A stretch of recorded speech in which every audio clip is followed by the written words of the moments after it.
Saya dengar Anda sebagai salah satu atau tim Anda salah satu sebagai pengacara atau penasihat hukum tersangka kasus dugaan korupsi dana SKTM RSUD Kabupaten Tulungagung. Ya, Nah, dalam perkara itu ada kerugian negara katanya sekitar 4,3 miliar. Tersangkanya dua, salah satunya adalah klien Anda.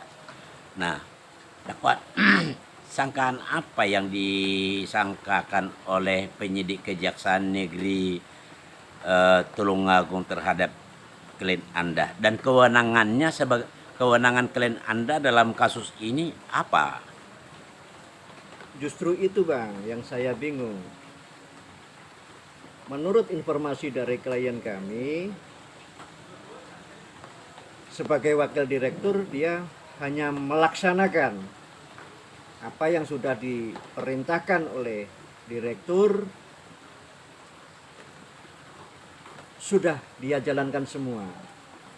Direktur sebelumnya yang sekarang atau direktur yang sebelumnya? Direktur sebelumnya, Siapa namanya? kalau nggak salah, saudara Pak Suprianto. Kalau nggak salah Suprianto itu 2023 2024 mencalonkan sebagai salah satu calon bupati Tulungagung, tapi kemudian mengundurkan diri informasinya. Dan sekarang menjadi direktur utama Rumah Sakit Cipto Mangunkusumo Jakarta. Benar? Kalau itu saya kurang paham Bang. Oh gitu Karena ya. saya domisili di Kediri. Oh gitu. Nah, oke. Apa yang disampaikan klien Anda terhadap Anda?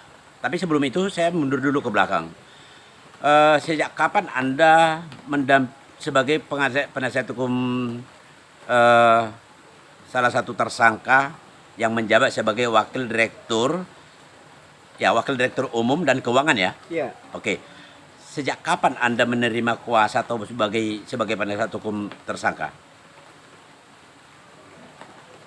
Wakil Direktur Umum dan Keuangan, Saudara Yudi, itu menunjuk kami kantor hukum Budiarjo Setiawan dan Partners. Itu pada saat beliau sudah ditahan dan ditempatkan di lapas Tulungagung.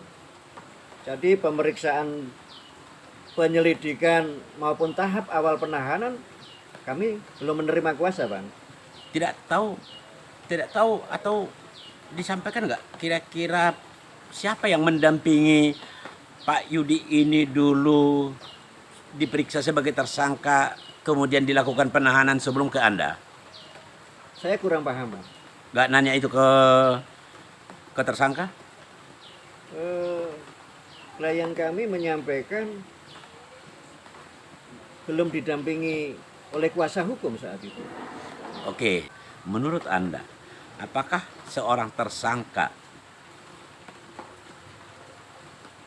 dapat diperiksa kemudian dilakukan penahanan tanpa pendampingan hukum dari pengacara? Kalau yang ancamannya di atas 5 tahun, setahu saya harus didampingi oleh penasihat hukum, kalau tidak menunjuk atau disediakan oleh negara untuk itu. Aturannya seperti itu. Tapi mengenai teknis pemeriksaan sebelumnya terkait klien kami saat ini, kami kurang paham, Bang.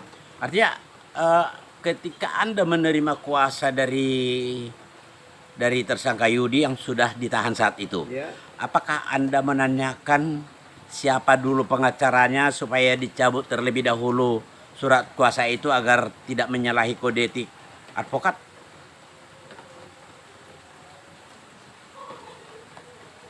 sesuai informasi dari klien kami, dia belum pernah memberikan kuasa kepada pengacara atau penasihat hukum yang lain, Bang. Artinya sejak dia diperiksa sebagai saksi, ditetapkan sebagai tersangka, artinya kan nggak mungkin ditetapkan sebagai tersangka langsung ditahan, berarti kan diperiksa dulu sebagai tersangka, Ya, baru dilakukan Iya. penahanan.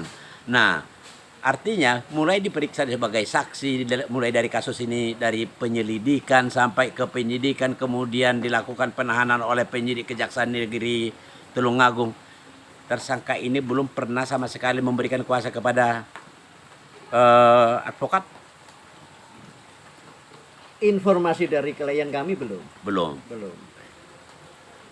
Artinya baru ke Anda surat kuasa yang diberikan. Yes. Oke.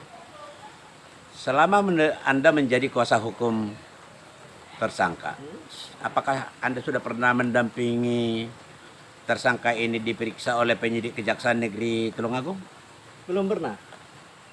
Sama sekali? Namun kami beberapa kali mengunjungi klien kami, menanyakan perkembangan perkaranya, kapan diperiksa. Baru kemarin beliau menyampaikan bahwa telah diperiksa sebagai saksi, sehingga belum perlu pendampingan oleh tim penasihat hukumnya. Saksi untuk tersangka yang satunya lagi. Oke, saya dapat informasi nih. Yes. Pada saat tersangka Yudi diperiksa sebagai saksi untuk tersangka yang satu, pada saat itu informasi ya, benar atau tidak?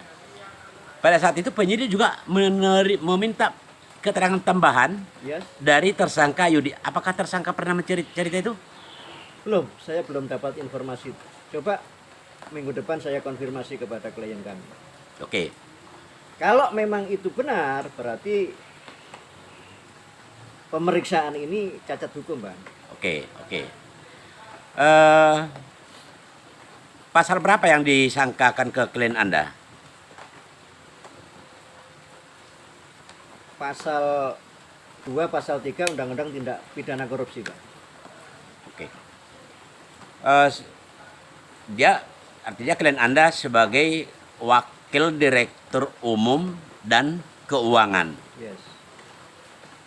dari 2022 2 sampai 2023. 2023. Ya, kalau nggak salah 2023 akhir klien kami sudah pensiun. Sudah pensiun.